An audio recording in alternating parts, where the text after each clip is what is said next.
तर मुलांनो practice set 1.4 मधला पहिला प्रश्न आपल्याला दिसतोय. काय म्हणताय? एक number of elements in set A is equal to 15. Number of elements in A union B is equal to 29 and number of elements in A intersection B is equal to 7. Then number of elements in B किती आहे ते आपल्याला विचारलेलं आहे. तर याला solve करूया. तर number of elements in A union B is equal to number of elements in A plus number of elements in B minus number of elements in a intersection b. हा फॉर्म्युला आहे बेटा. तर याच्यामध्ये A union बी ची value किती आहे? 29. बरोबर आहे. नाव a number of elements in a किती आहे? 15 plus number of elements in b आपल्याला काढायचा आहे minus number of elements in a intersection b किती आहे? 7. आता आपण याला करूया. ठीक आहे. आता 15 तून 7 गेले किती राहतात? तर 8 राहतात. ठीक आहे. तर याला इथं सॉल्व करूया. 15 तून 7 गेले किती? 8 plus number of elements in b. आता याला इकडे घेऊन जाऊ तर number of elements in b is equal to 29 minus 8 किती होतंय बेटा? तर हे होतंय 21. तर number of elements in b किती आला? 21. बरोबर आहे. तर अशा प्रकारे आपला पहिला प्रश्न सॉल्व झालेला आहे. आता आपण काय करू? सेकंड क्वेश्चन करूया. ठीक आहे. तर सेकंड क्वेश्चन काय म्हणतोय रे बेटा? तर सेकंड क्वेश्चन आपल्याला म्हणतोय in a hostel there are 125 student. ठीक. एक हॉस्टेल आहे. त्या हॉस्टेलमध्ये किती मुलं आहे? 125 स्टुडंट्स आहेत. Out of which 80 drink tea. त्याच्यातले 80 मुलं काय करतात? चहा पितात. 60 मुलं कॉफी पितात आणि उरलेले 20 मुलं काय करतात? चहा आणि कॉफी बोथ पितात. Find the number of students who do not drink tea और कॉफी. तर जे टी किंवा कॉफी पित नाहीत अशी मुलं किती आहे आपल्याला विचारलेलं आहे. तर त्याला सोडवू चला. नाही. राईट ना. तर total number of students in school. ठीक आहे. किती आहे रे बेटा? हॉस्टेल सॉरी स्कूल हॉस्टेल किती आहे रे बेटा? 125 मुलं आहेत. आता याला आपण काय म्हणूया? Universal set. तर number of element in u किती आहे? 125. राईट. आता चहा पिणारे किती आहेत बेटा? तर 80 आहेत. तर आपण म्हणूया let T be the set of students. ठीक है. who drink tea. ठीक है. जे चहा पितात ते किती आहे? ते आपल्याला टी ने दर्शवलेलं आहे. ठीक आहे. नाव तर number of element in T किती आहे? 80 आहे. आता काय करू आपण? जे कॉफी पितात ते किती आहे? 60 आहेत. बरोबर आहे. ते किती आहेत? 60 आहेत. तर आपण त्यासाठी लिहू let C be the set of students. ठीक आहे. Set of students who drink coffee. ठीक आहे. तर त्याला आपण सी ने दर्शवले. तर number of element in C किती आहे बेटा? 60. बरोबर आहे. आता आपल्याला म्हटलेल्या जी 20 स्टुडंट आहेत ते काय करतात? टी आणि कॉफी दोन्ही पितात. तर आपण तिथे लिहूया 20 students drink both T and coffee. ठीक आहे. तर याच्यासाठी काय येणार बेटा? जे दोन्ही पितात त्याच्यासाठी आपण काय आहे? Intersection. Therefore n T intersection C किती आहे बेटा? 20. बरोबर आहे. तर आपल्याकडे जो फॉर्म्युला आहे तो फॉर्म्युला काय आहे? Number of element in T union C is equal to number of element in T plus number of element in C minus number of element in T intersection C. हा formula आहे. तर हे किती आहे? 80 plus 60 minus 20, बरोबर आहे. तर किती येणार बेटा, तर 80 प्लस 60 किती होणार 140, 140 मधून 20 गेले किती राहते 120. तर जे दोन्ही पितात, ठीक आहे, ते किती आहे, number of element T union C, ठीक आहे, हे निघालेलं आहे, राईट. टी युनियन सी किती निघाले 120, राईट. आता आपल्याला काय करायचं, हे काढायचं आहे की त्याचं कॉम्प्लिमेंट काढायचं आहे, याचं काय करायचं कॉम्प्लिमेंट काढायचं आहे, ठीक आहे. आता आपल्याला माहिती आहे की नंबर ऑफ पूर्ण टोटल जो आहे त्याला आपण युनियन म्हटलेला आहे, युनिव्हर्सल म्हटलेला आहे, ठीक आहे, युनियन किंवा युनिव्हर्सल. तो किती होतो बेटा, धिस प्लस याचा कॉम्प्लिमेंट, ठीक आहे, number of T union C plus number of T union C याचा कॉम्प्लिमेंट, ठीक आहे, कॉम्प्लिमेंट ऑफ. तर आपल्याला हे माहिती आहे, हे काढायचं आहे, ठीक आहे. Number of element in T union C is equal to number of element in U minus number of element in T union C, ठीक आहे. ओके, तर हे किती आहे बेटा, हे 125 आहे, हे किती आलं 120 आलं, तर किती आलं बेटा 5. तर जे मुलं दोन्ही पित नाही, टी पण पित नाही आणि कॉफी पण पित नाही, तसे किती आहेत, तर 5 मुलं जी आहेत ना तर टी पितात ना चहा पितात, कॉफी पितात, ठीक आहे. तर number of element in T union C याचा कॉम्प्लिमेंट किती येत आहे 5 येतात, ठीक आहे. तर अशा प्रकारे दुसरा प्रश्न सॉल्व्ह झालेला आहे. तर मुलांनो आता आपल्या स्क्रीनवर तिसरा प्रश्न आहे. In a competitive exam 15 student pass in English. तर 50 स्टुडंट जे आहे ते इंग्लिशमध्ये पास झाले, 60 स्टुडंट मॅथमॅटिक्स मध्ये पास झाले आणि 40 स्टुडंट दोन्ही सब्जेक्ट मध्ये पास झाले. None of them fail in both the subject. आणि दोन्ही सब्जेक्ट मध्ये एकही जण फेल झाले, एकाच मध्ये पास झाला असेल किंवा दुसऱ्यामध्ये पास झाला असेल, ठीक आहे. Find the number of student who pass at least in one of the subject. तर कमीत कमी एका सब्जेक्ट मध्ये पास झालेले किती जण आहेत ते आपल्याला काढायचं आहे. तर काढूया. तर आपण लिहूया let E be the set of students who passed in English. तर इंग्लिश साठी आपण ई घेतलेला आहे, therefore number of elements in E किती आहे 50. त्याच्यानंतर मॅथेमॅटिक्स साठी एम घेऊया, राईट. तर इथे लिहूया let M be the set of students who passed in maths. ठीक आहे. Number of elements in M किती आहे 60, बरोबर आहे. आता 40 स्टुडंट जे आहेत दोन्ही याच्यात पास झालेले आहेत. तर आपण काय लिहिणार नंबर ऑफ एलिमेंट, ठीक आहे. इथे पहिले लिहूया 40 students pass in both subject, ठीक आहे. तर याला काय लिहिणार number of elements in E intersection M is equal to किती आहे 40, ठीक आहे. आता ऍटलिस्ट वन एक्झाम मध्ये पास झालेले किती आहे त्याला म्हणूया ए युनियन एम, ठीक आहे.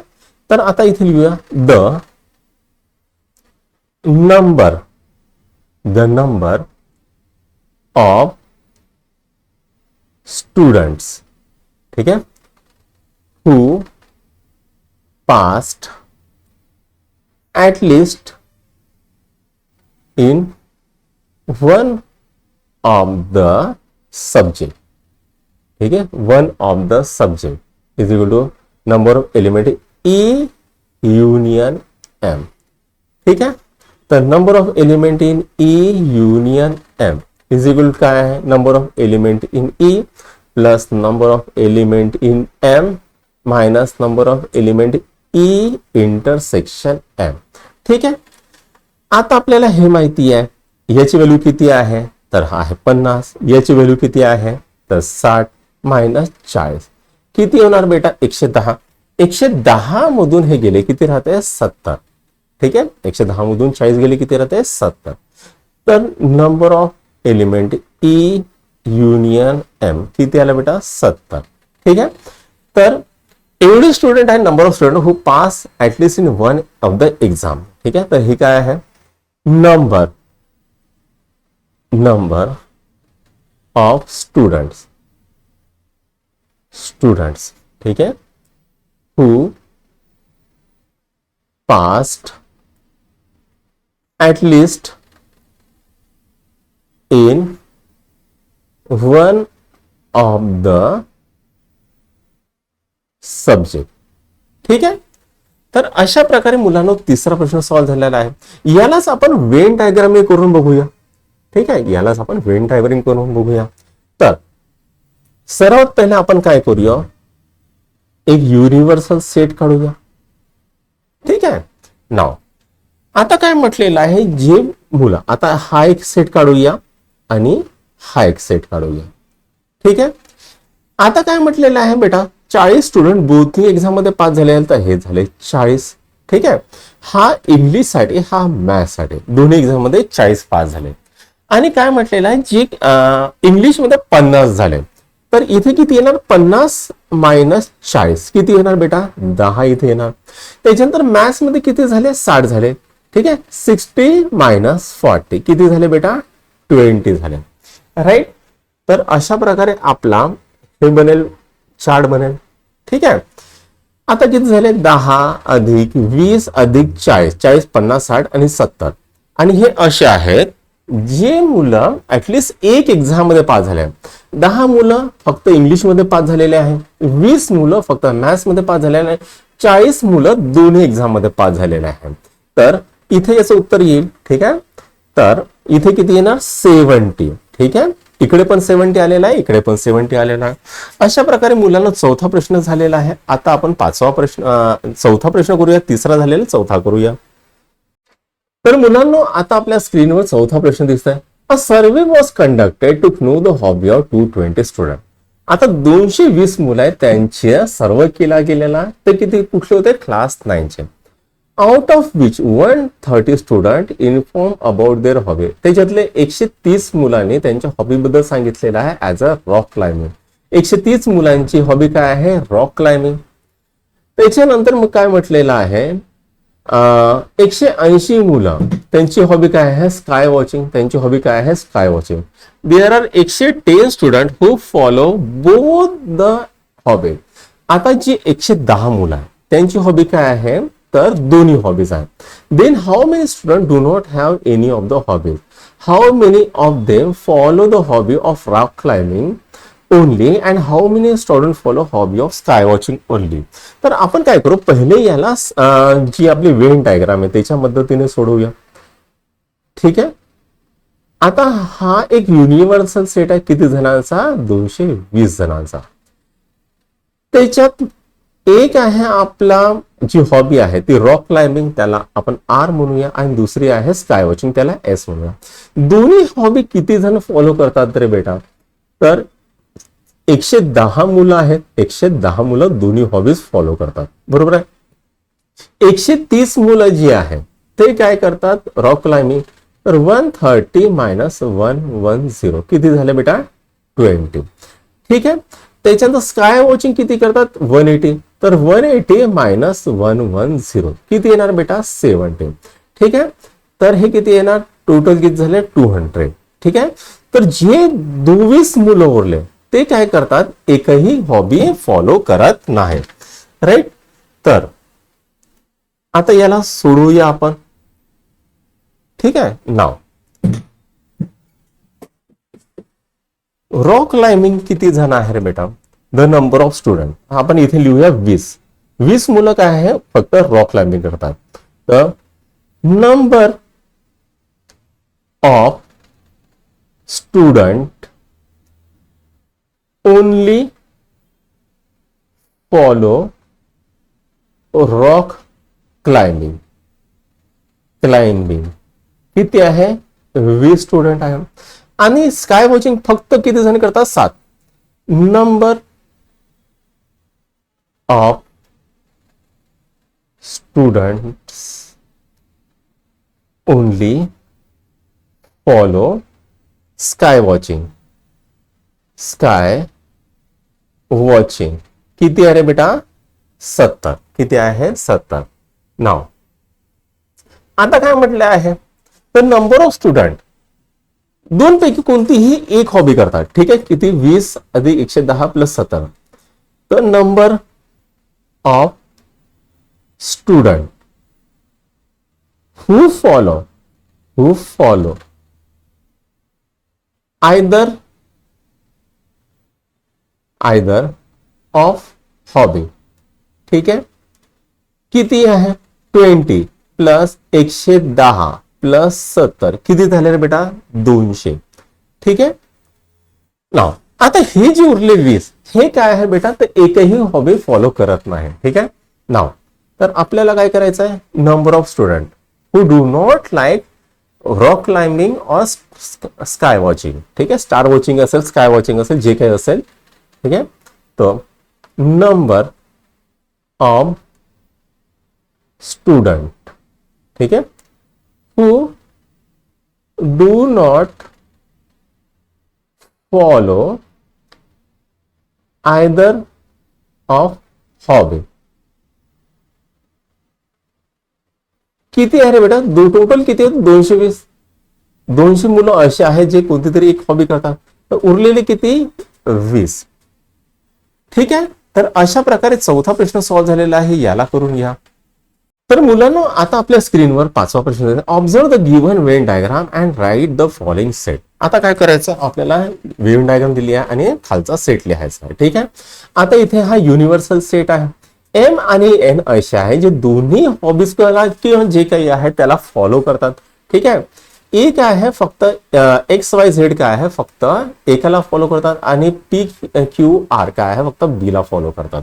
एस आणि टी काय आहे? ना ए ला ना बी ला फॉलो करतात. बरोबर आहे. तर आपल्याला काय म्हटलेलं आहे? ए विचारलेलं आहे, तर ए लिहूया इथे उत्तर. ठीक आहे, ए सेट मध्ये कोण कोण येणार? तर ए सेट मध्ये X Y Z M N येणार. एक्स वाय झेड एम आणि एन येणार.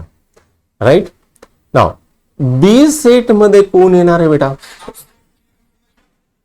तो यहां पर थे. ठीक है, तो डी में क्या आएगा? P Q R M N. ठीक है, P Q R M N बराबर है ना.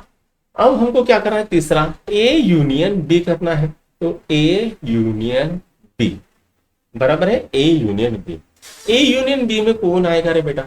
तो यहां पर ये आएगा, एक्स आएगा, वाई आएगा, जेड आएगा, पी आएगा, क्यू आएगा, आर आएगा, एम आएगा, एन आएगा, सभी आएंगे. ठीक है, तो कौन कौन आएगा? एक्स आएगा, वाई आएगा, जेड आएगा, एम आएगा, एन आएगा, पी आएगा, क्यू आएगा, आर आएगा. बराबर है. उसके बाद हम क्या करते हैं? तो यहां पर चौथा कर लेते हैं. चौथा क्या है रे बेटा? तो चौथा है आपका यू निकालना है. ठीक है, यू निकालना है. बराबर है. अब यहां पर x comma y comma z comma m n p Q R s and t. तो जितने भी है सब के सब ये ग्रुप के अंदर, ये सब क्या है? यूनिवर्सल सेट का ये है. ठीक है, क्या है? यूनिवर्सल सेट का. ठीक है, उसके बाद कॉम्प्लीमेंट ऑफ ए पूछा था हमको. कॉम्प्लीमेंट ऑफ ए, तो ए के अंदर कौन कौन नहीं आता है? ठीक है, तो ए के अंदर कौन आते हैं? X Wai Z M N आते हैं. और कौन नहीं आते? P Q R S T आते हैं. एस टी नहीं आता है, सॉरी. कौन नहीं आते हैं? P Q R S T. बराबर है. ओके, उसके बाद क्या है? बी यहां पर और ये. बराबर ना. उसके बाद तो कॉम्प्लीमेंट ऑफ बी. ठीक है, तो यहां पर x Wai z s t. ठीक है, ये आएगा. उसके बाद ए यूनियन बी का कॉम्प्लीमेंट पूछा तो वो कितना आता है, एस एंड बी, राइट।